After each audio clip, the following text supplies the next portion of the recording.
Welcome back to One Comic Book a Day. We're covering Adventure Comics 146, The Substitute Superboy. This is a fairly okay story. I don't dislike it. There are problems with it, but it generally works. They don't quite nail the premise.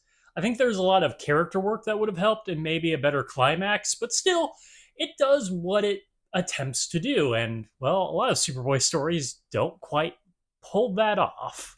They kind of waste their concepts. Probably a thing I've said a lot throughout this series now that we're almost 600 videos into it. So here there is Holly Horace, who is a bullied friend of Clark, possibly Clark's best friend, because Clark is the only one who talks to him, essentially, outside of bullying. I think Horace would work better as a character if in some way the bullying got to him. But he's pretty good-natured and oblivious to it all that you kind of don't feel anything for it other than like, yeah, this probably shouldn't be happening. Clark feels bad for him, which is what leads him to let everybody else believe that he is Superboy.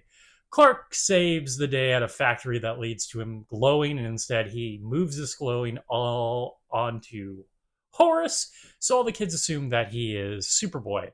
And for a lot of the comic, it's just Superboy helping him out, making it seem like he's Superboy. Though if Horace had always been Superboy, he's doing a real bad job of hiding it all of a sudden. There's also the problem that, of course, it's going to backfire. I mean, why wouldn't it backfire? Why would you put somebody in harm's way by making everybody think he's Superboy? Criminals are going to come after him, Superboy.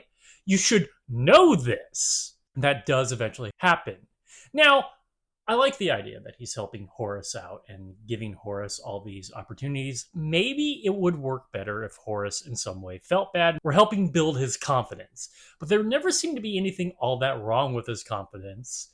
He's basically the same person by the end of the story. He just has more friends, which I guess is better. But once again, there's no establishment that he's doing badly because of this.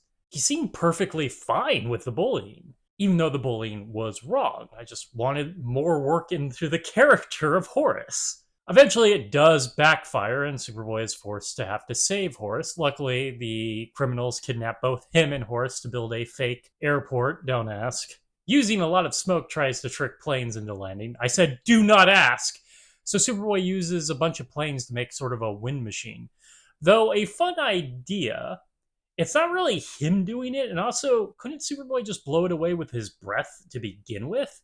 Like, I like the initiative, but there is a lot of, like, weird issues of taking it away from Superboy and saving the day.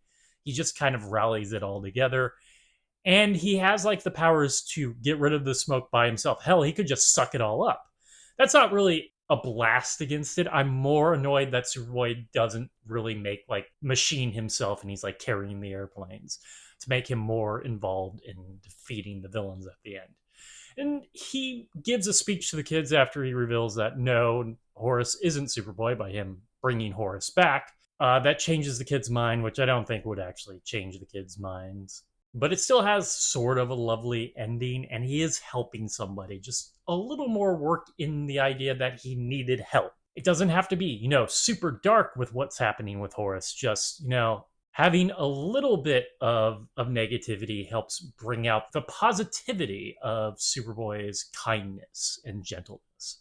Okay, that is it. Adventure Comics 146, The Substitute Superboy. If you enjoyed this video, please like and subscribe, hit the bell icon, get notifications when a new video goes up. I do this Monday through Friday, but Fridays is Bat Friday, where I cover a Batman story in either Detective Comics or Batman.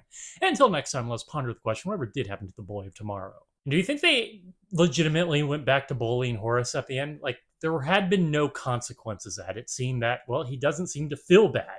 Consequences! We need those! Okay, have a great day.